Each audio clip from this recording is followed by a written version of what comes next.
to another edition of the D&D Morning Show. We're back at it. With a brand new episode. This week we're talking about good fats versus bad fats. And we have a really funny, fun fact for you. And then we have a guacamole recipe and a quote to end off the show. Guacamole quote. A guacamole quote? An avocado quote. Avocado quote.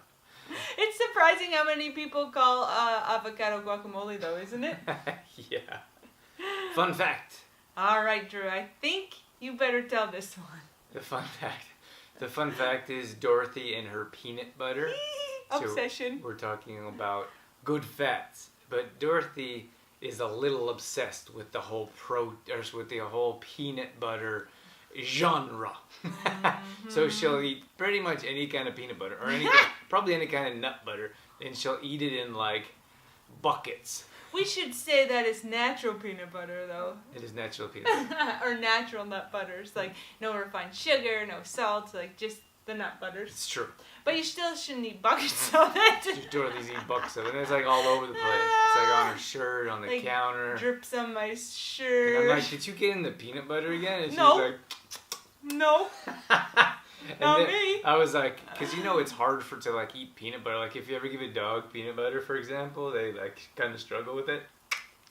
So, and of course I do the same. I'd imagine that's normal. And Dorothy was waiting for the spoon one time. She's like, "Can I get the spoon?"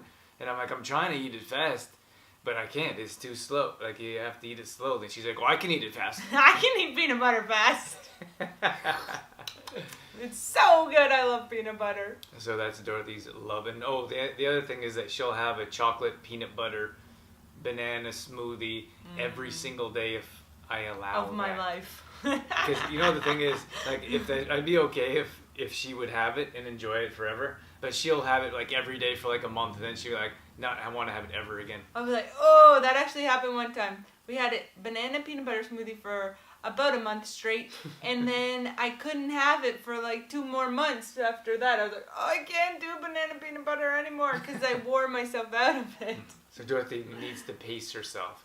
Or I suppose I need to pace Dorothy. Otherwise, it's peanut butter every day.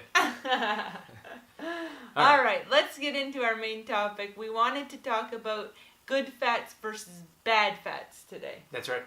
And I think there's a large common misconception that fats are bad, or that stay away from fats. Even now, like even today's day and age, like there's a lot of information, there's a lot of research. Like I think that it's becoming more common knowledge that we need some good fats and we need to stay away from some other fats. And there's some controversial ones, but I mean, fats are becoming more mainstream, and the knowledge out there that we need good fats to fuel our body. Absolutely. Mm-hmm. So do you want to start with the good ones or the bad ones? Well, we can start with the good ones. That's probably the easiest. Easiest ways to start. Okay, with the good fats. So good, healthy fats are actually going to fuel your body. Your body can recognize a healthy fat and turn it into energy. And then burn it off. And then burn it off efficiently. That's right. Mm-hmm. And then when you come to the bad fats, you don't have that. Your body doesn't exactly recognize the bad fats. It actually stores them, puts filled fat molecules around them, doesn't know what to do with them, can't burn them off, so they're stored as body fat. I always like to think of my body's reaction to the bad fats or to the chemicals going into my body, and I imagine it saying, "Whoa, like what is this? What are you doing to me?" And then it's trying to protect me by putting those fat cells around it to protect me from that toxin. Absolutely. That's kind of how I picture in my head. Well, our body is like a giant defense mechanism. Like if we hurt ourselves, we cut ourselves, we have blood clots that plug the wound so it doesn't continue to bleed. Then we have a scar that goes over on top, so our body's protecting itself so it doesn't continue to go through the same damage or stress. Same thing with workouts. If you're working out, your muscles get bigger and stronger because your body's protecting itself from that stress, so the next time you put your body in that same state, it can protect itself in the future. So cool. So same outside, and same thing from the outside to the inside. So it protects itself on the outside like that, but on the inside it's protecting itself as well. So some of the good fats that we like to consume is peanut butter. Natural peanut butter. Dorothy's favorite. When you're looking for peanut butter, look for just peanuts, of course, in the ingredients. Oh, sorry. I was talking over his words. But just the one ingredient should be peanuts, because some peanut butters have like 7 ingredients in them. Sugar being one of them, hydrogenated oil being one of them. And they actually put a chemical in there so it won't separate. So your peanut butter should separate. That's right. That's how you know it's a clean peanut butter. Mm-hmm. Then we have avocados. Another one going to be at the top of the list. Top. Avocados, so consume probably a quarter of avocado each day to get your healthy fats in. Mm-hmm. Coconut oil? Coconut oil is a big one. Mm-hmm. Yeah, we love coconut oil. That's a good one to cook on high temperatures. So a stir fry, or if you're cooking something in a pan, it's a great way to get oils into your body and into your food. Mm-hmm. Hemp seeds is another one. Hemp seeds is a good one. Flax seeds, so you have your nuts and seeds. So almonds is probably at the top of the list for nuts. And then seeds, we'd probably put hemp seeds at the top of the list. Mm-hmm. Chia seeds is another one. These all have your omega fatty acids that we need. They're actually brain fats. I was going to call them brain foods. Brain fat foods. Brain fat foods. They actually help us improve our mental clarity, the ability to learn, understand. There's all kinds of benefits, and our brain needs these fats to function properly. That's right. Then we have oils as well, different types of oils. We would recommend like an avocado oil for a salad, cold, not cooked. Right. Not heated at high temperatures. Mm-hmm. Sesame oil can be a good one as well. And then we get into other types of oils as well. That's probably on the other side though. Right. Do we want to get into examples of bad fats? Yep. Yeah. Oh, I did want to mention olive oil as well. A good quality olive oil would go on the good fat side. Mm-hmm. But we want to be careful. We want to use the olive oils in the salads, and we don't want to use that for heating. That's right.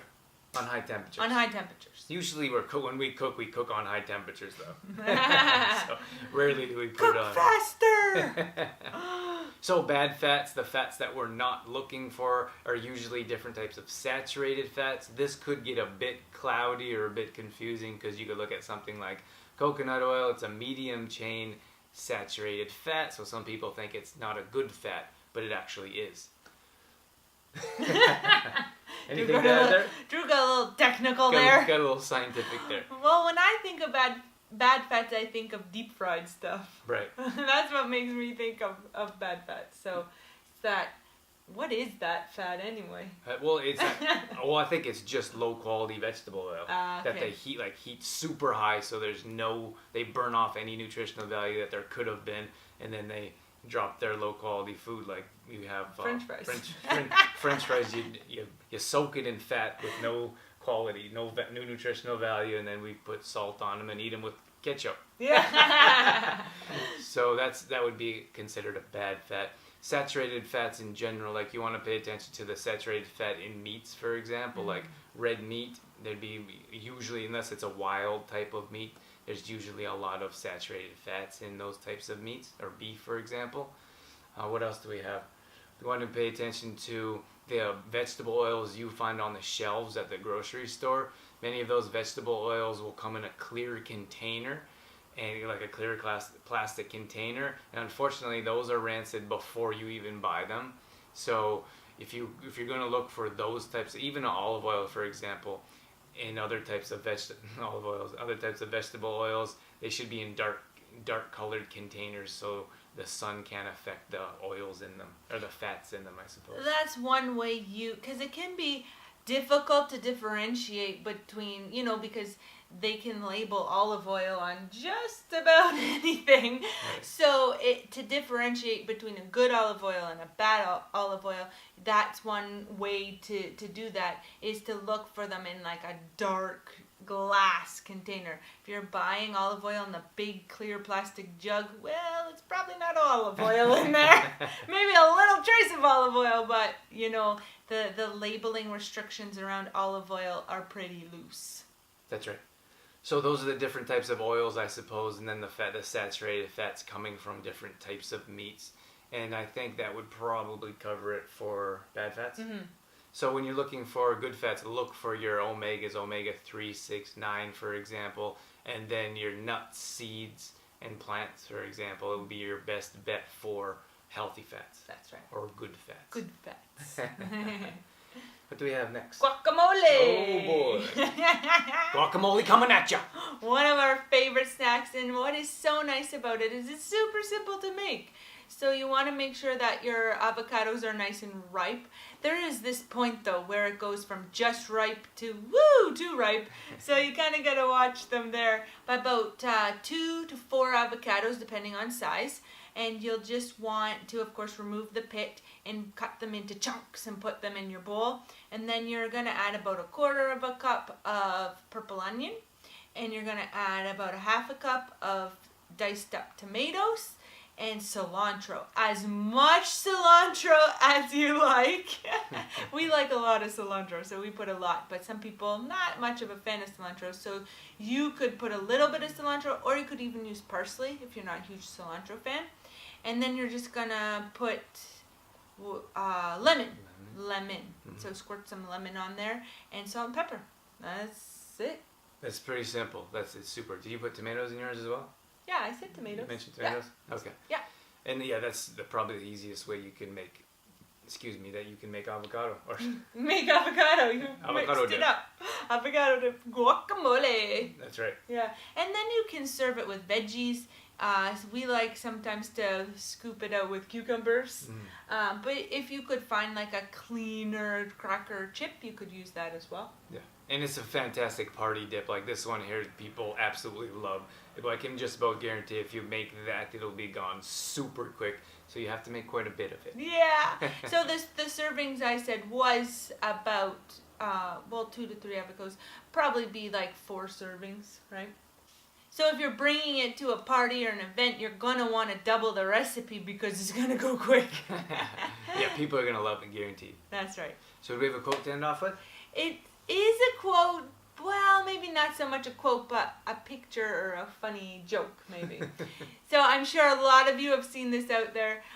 There's 2 pictures, so you kind of have to picture this in your head. There's 2 pictures of avocado in half. And the one half of the avocado is a girl, and she's running away from the guy avocado. And he's like, wait, I told you you were the good kind of fat. It makes me laugh every time. It's pretty funny. That was going around everywhere on social media at one point. I'm sure you saw it, yeah. Yeah, it's pretty funny. And if you haven't seen it, just Google healthy fats or good fats, and I'm sure it'll pop up. With avocado in there. With avocado, yeah. Yeah. All right, guys. Thanks so much for tuning in to another edition of the D&D Morning Show. That's all we got. We'll catch you on the next episode. See you guys. Bye.